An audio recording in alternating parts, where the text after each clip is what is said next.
Sasha, Sylviana. Hey, congratulations on this film. Thank you. Thank you. Yeah, congratulations on the film Sylvie in the Sunshine State, and much appreciated that it's being shown at Slamdance this year. How do you ladies feel about this? You go first. Okay. Well, when we made this film, we made it in such a little bubble.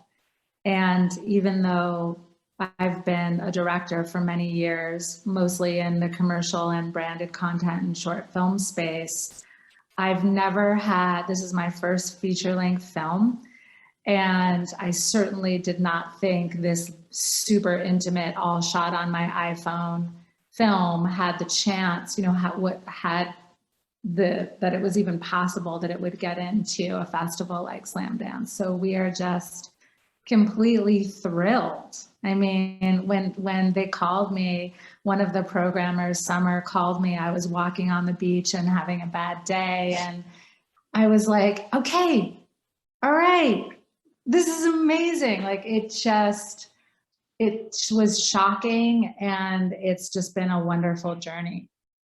Wow. So Yeah. Sylvie, how was this overall experience for you? And what did your mom have to give you to participate in this filming? It was a little bit like challenging for me, but although it was really fun. How did your mom, when she first approached you to saying you're going to be in a movie, what did she actually tell you? Well, she was like, I have an idea where we could make this like film together, just you and I. And you agreed to this? Yes. Why was it so easy to agree? I mean, some of us are too shy to be on camera. Well, because I've always wanted to be like on a YouTube channel. And so I was like, well, maybe that'll kind of like give me a feeling of what it would be like to be on the YouTube channel. Oh, wow. Just out of curiosity, do you have a YouTube channel now? No. That's the next step. Sasha, so when you decided to make this film, and you said it was all done by the iPhone, what logistically did you create sort of like a schedule for yourself, like when to film and when not to film? No, I really sort of wanted to dip back, as I started thinking about it, and she seemed excited about it, and her dad seemed excited about it. I sort of wanted to dip back into this space of being a very intuitive filmmaker and using everything that I had learned over the years to kind of challenge myself. So saying, like, if I allow the camera to just be an appendage and disappear in my hand and move through life with us, can I, without thinking too much about it, capture material with which we can tell a story and that looks good? So that was sort of the objective, is like kind of using my spidey senses in a way to feel if some piece of something that might be a part of the story was sort of happening. And then also conversely setting boundaries around when we wanted just private family time and not having the camera rolling also felt important. Yeah. And was it a not good feeling that you achieve a movie where a lot of it is actually on your, on your point of view, sort of like from your perspective? Wait, can you say that again? I was saying that how you structured it, a lot of the filming is from sort of like your POV, your point of view. Yeah, definitely. So when we first started filming, and I had essentially a scripted project that I wrote sort of get to a place where it seemed like it was maybe going to happen, that sort of came to a screeching halt, when the sort of world shut down in 2020. So initially, I was like, well, I need to kind of like emotionally and creatively rebound from all of the external things that were happening. So I thought it would be a little bit more scripted. Mm-hmm. But as I started shooting, I realized that the scripted pieces were just, it was just not working in the way that I had anticipated. It just felt inauthentic and forced. So I started shooting, and it really was my point of view, and mostly because I didn't even have a tripod when we started shooting. And about 2 weeks in, I like ordered one from Amazon so I could set up the camera and actually enter the scene with her. And I remember the day that I said to you, I was like, this tripod is game changing. Do you remember that? Yeah. So it did start very much that way. And then when we did our first round of screenings of our first cut, people wanted to know more about her dad and me. They felt like they would have more context. And so we filmed a lot more with us in as well. So, Sylvie, you should realize that you're like the main subject of this film. Yeah. How do you feel like you're in almost all the scenes in this film? And when you had that chance, because in the film you got to watch yourself, how did you feel about that? I felt pretty happy for myself because it felt like through we were doing this film, like I was also like accomplishing things that I really wanted to accomplish. Now, This is our first interview, so I haven't really seen her responses yet. So it's kind of interesting as a mom. now, obviously in the film, there were like some certain scenes where, how do you say, it was, you know, you Sylvie, you insist like you don't want to see like the fight scenes. Yeah. What were those scenes hard to watch for you yourself? Why?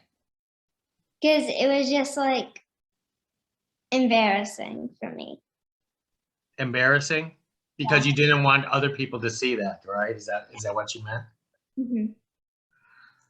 Mm-hmm. Sasha, that does actually bring up a good point. It's when there are certain scenes that Sylvie does not want to you know, basically portray.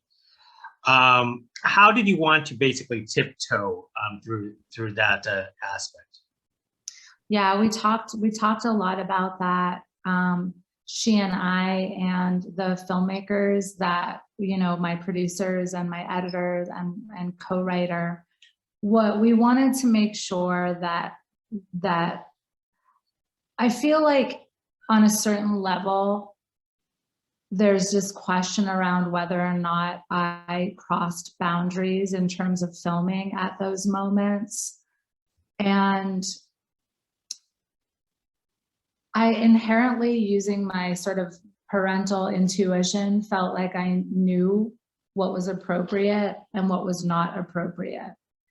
But ultimately, we felt like we needed to have her permission at the end with the cut, and really making sure that she felt comfortable with all the pieces that were being shown to the public. So that's sort of what we did as the very last piece before finalizing the cut. If I ask myself, like if I dig deep and I say like, were there boundaries crossed that maybe you would think differently about in the future? Probably. But I also feel like my calling as a filmmaker is crazy strong. And once we started rolling and making this film, I was so determined to actually treat it like a real documentary and just push through it and finish it and make our first feature film together that I at times may have pushed further than I would have if the outer circumstances were different. Most definitely. Sylvie, one of the scenes that I was surprised that you agreed that you wanted to be filmed was the hospital scene. Yeah. Could you explain further why that was like a proud moment for you? Well, I was actually very nervous, but I wanted to like see like how I reacted in the hospital. And I wanted people to know what hard time I went through. And how did you feel about your own reaction at the hospital? I kind of just thought about it for a little bit, and then I was like, keep rolling. Great. And Sasha, Sylvie, one of the most fascinating thing about this film is that it's more about the mother-daughter bonding. Could you tell us about the bonding through this filming experience together, and how, because it seems like it brought you two even closer together. Yeah, definitely. Okay. Well, the film for me was really a mirror of my parenting. And when I watched it and started to hear people's reactions to it and just really looking at it from an objective perspective, there was some things that I really love about my parenting and some things that I didn't like at all. And I saw these like giant gaps of understanding that we were having between us. So we actually, this sort of propelled us to get a family therapist and to sort of look at that stuff a little bit more deeply. And we've been working with her for about a year now.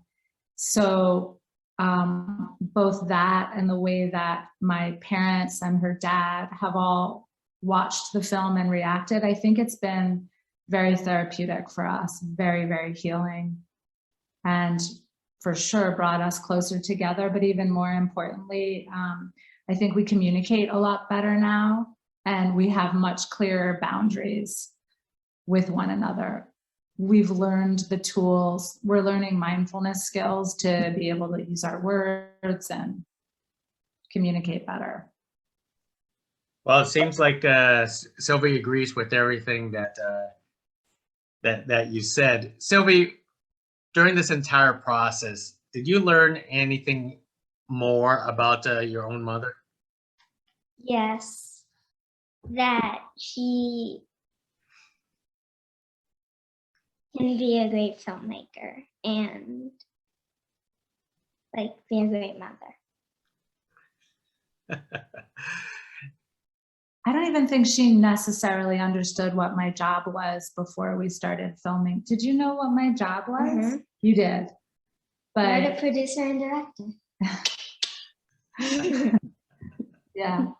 But I think like by doing the doing actual physical craft together, it definitely expands her view of what it is I actually do. Wow, that is great. And Sylvie, would you want to walk in her footsteps down the road to be a filmmaker or a YouTube star and still?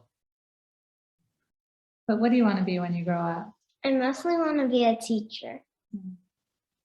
A teacher. Well, that's a totally different aspect than filmmaking and being a subject, which is quite different.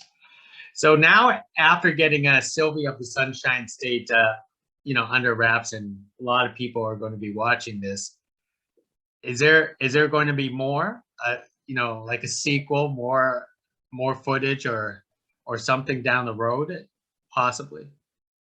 We're certainly open to it. There's like Florida is this kind of strange cultural crossroads that I love, and my family being here is interesting.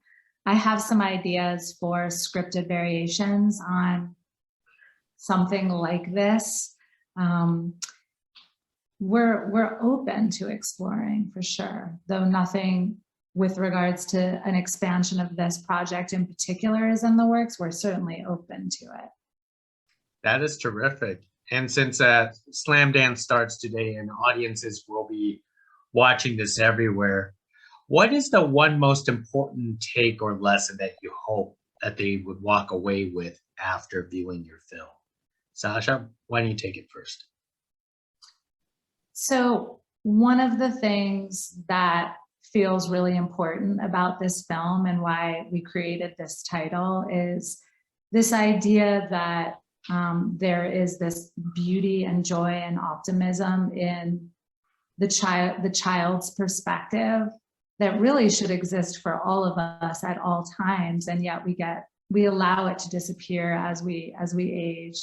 So inspiring people to find this childlike wonder that still very much exists within them, even when the external world is going insane.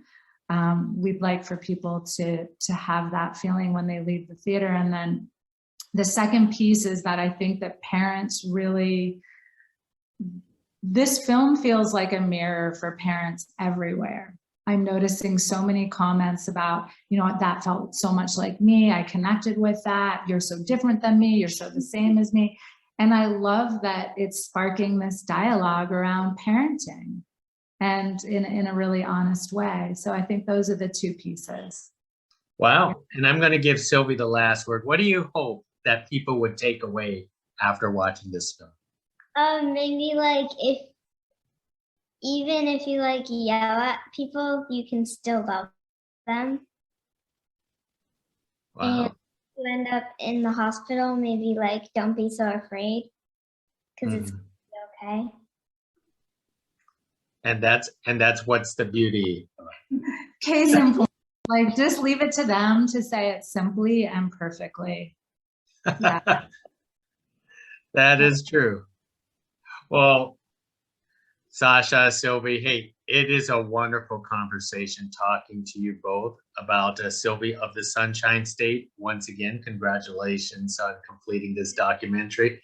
And Sylvie, hopefully this was a fun experience for you, because this is something that a young child will remember for the rest of her life. So